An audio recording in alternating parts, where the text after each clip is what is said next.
friends, welcome. Thanks for stopping in. If this is your first time visiting, welcome. If you are returning, welcome back. So this morning I wanted to demold these letter keychains and I thought I'd share them with you as I demold them. Now I didn't do anything off the wall with what I put in them, so I figured I would just tell you rather than go through the whole video of showing them. I do have some that are working that I put something different in, so that I'll show you the whole video. Now, I know that, you know, everybody's a little bit different in how they do these. I like to demold mine after about 12 hours because for me, I feel like it's a good time that I can, if there's anything I need to take care of, I can. So I like to go around the edges, especially places that it's easy to kind of overdo. So I just like to go around my edges and make sure that my edges are good before I take them out. I know that there's some people that are just like, oh, I pour perfectly, so I don't need to do that. And I wish I were one of those people. I mean, I pour pretty decently, but definitely not perfectly. Now, the one thing I will say is if you do have something that you have to, like, you know, pull a piece up, just be careful because you don't want to get it on, you know, everything's still slightly sticky. Otherwise, you wouldn't be able to do this. And you don't want to get it, you know, stuck on any of your pieces.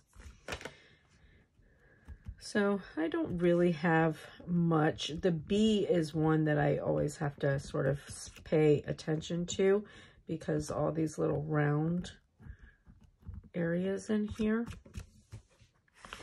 But for the most part, I feel like they're pretty good. But also, you know, I can also, once they dry a little bit more, I can go in with my whirligig if I need to and clean up the sides. This is the whirligig, also known as a deburring tool. All right, so let's take these out and see what we've got. Oh yeah, that is so pretty. So there's my A, looks good, nice and perfect. So what I used in these, this is a blue and pink bath salt that I got from the Dollar Tree. And then I put in there gold glitter and also some copper penny mica powder. The copper penny mica powder, one of my friends from YouTube sent it to me, and oh, it is beautiful and amazing. And I have another project that I'm working on with that I can't wait to show you. But so, and I just sort of layered it. I did my stones first and then put some clear epoxy in there. And then I added a little bit of epoxy with the gold glitter in it. And then I went over top of that with epoxy with the copper penny mica in it. And at the very end, I took some copper penny mica and put a little bit of other flakes of glitter in it and just topped it off with that. And, you know, I like putting things in kind of layered. Now, I'm not letting them dry first, but I'm just putting them in layers so they sort of blend together nicely, but it gives, you know, kind of a layered effect. But that is so pretty. Like, I think this is probably going to be some of my favorite. Oh my God, that is, oh wow. That is beautiful. Look at that. Oh wow, that is beautiful. I love these. These turned out so good. And again, it's, you know, a little wet still, so I'll be letting it dry on a nice flat surface before I, you know, put any hooks or anything to it. Now, I will put my eye hooks in, though, before it gets completely dry because it'll make it a lot easier and it will dry with them in it. But look at that sea. Oh, my God, that's beautiful.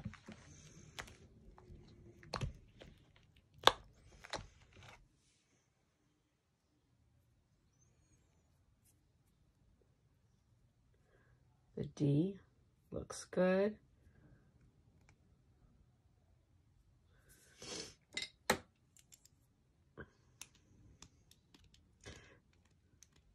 For light stuff, this deburring tool I can do now, but usually for the deburring tool, I just prefer to use it when it's more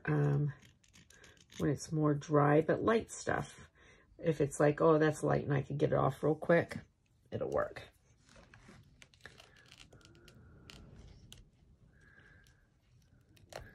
And be careful with your molds. I ripped my E, but fortunately, I ripped it right between the E and the F, so it still works fine.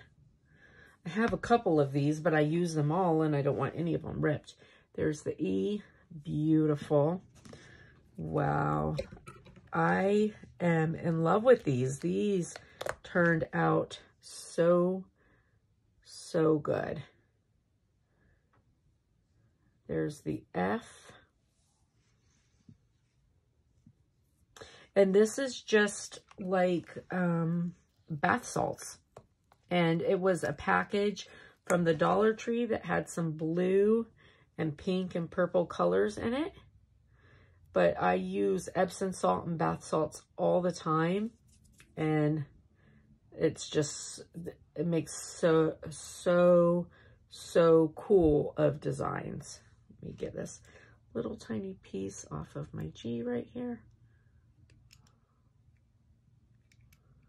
I've definitely gotten better about not overfilling, and doing things in layers has helped for sure. Look how gorgeous that looks. Wow.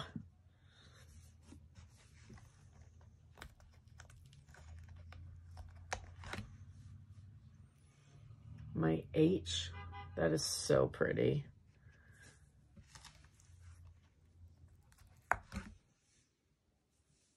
The I always feel bad for the eye because it's just this little piece, you know?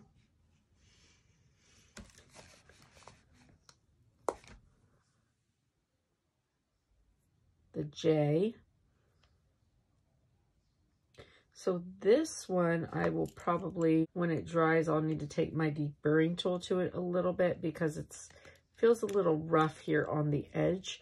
But I'll wait till it dries, because once it's dry, my deburring tool will just pull that right off with no problem.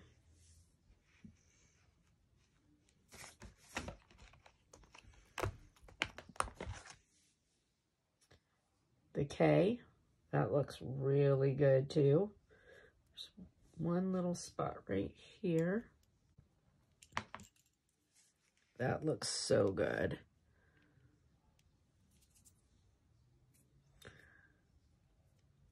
Oh, that is so pretty.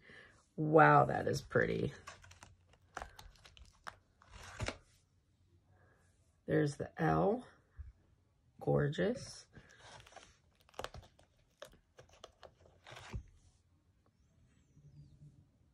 The M. Wow. That is beautiful. These coming up, you'll be able to tell I did more of the copper penny than the gold glitter in these. These ones up here, I did more of the gold glitter. So these ones coming up are going to be more copper penny than gold glitter.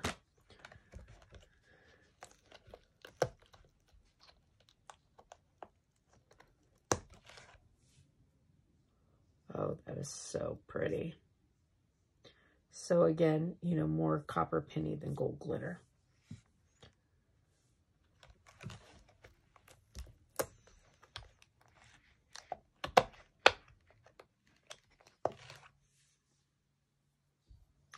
Oh my gosh, look how beautiful that is. So good. And if you're using rocks in there, when you put your epoxy in over your rocks, take something, I use like a little popsicle stick or something, and just mix it all up. You want to make sure that there's epoxy around all of your rocks and underneath your rocks, because you don't want your top to just be rock sticking out, okay?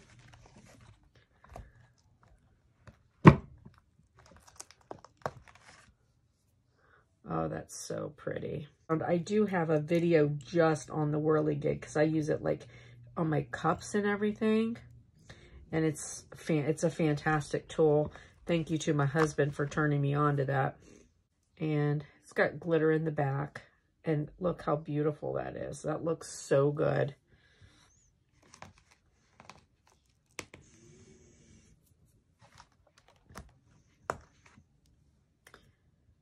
There's our Y. It's beautiful. And the X, beautiful.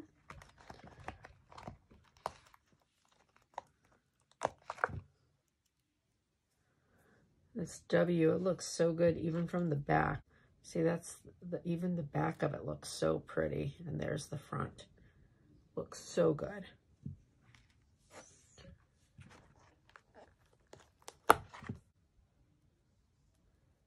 And there's the V. So I'm going to be going to a craft fair next weekend, and I'm going to sell some keychains, and I'll let you know how they do. There's the U.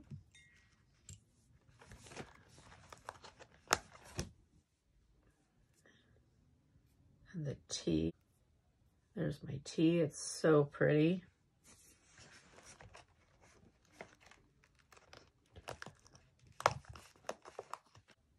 There's my S. Oh, very nice.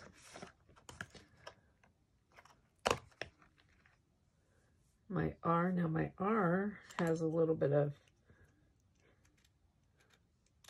hangnail on it. Let me see if I can't get some of that off.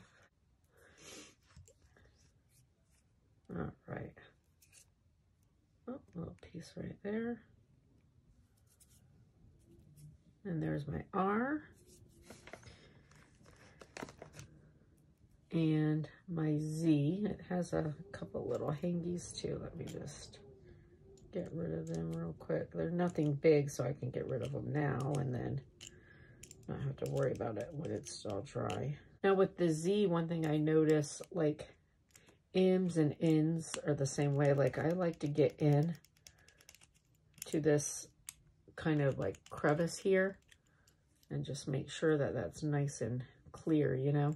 Also, when these are dry, before I put like the keychains and stuff on them, now I will also go through now with my whirligig, I'll go through and feel like anything, like if it feels sharp, like someone might be like, "Ooh, ouch."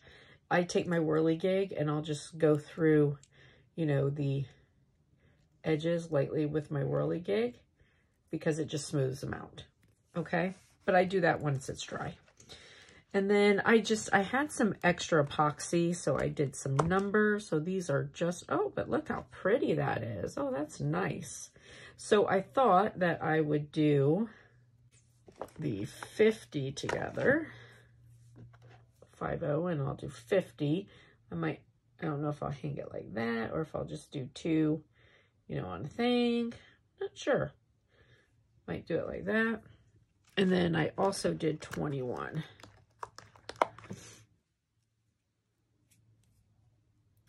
That looks good. And 21. So, and that's it. All right. Well, these turned out so gorgeous. I hope that you like it.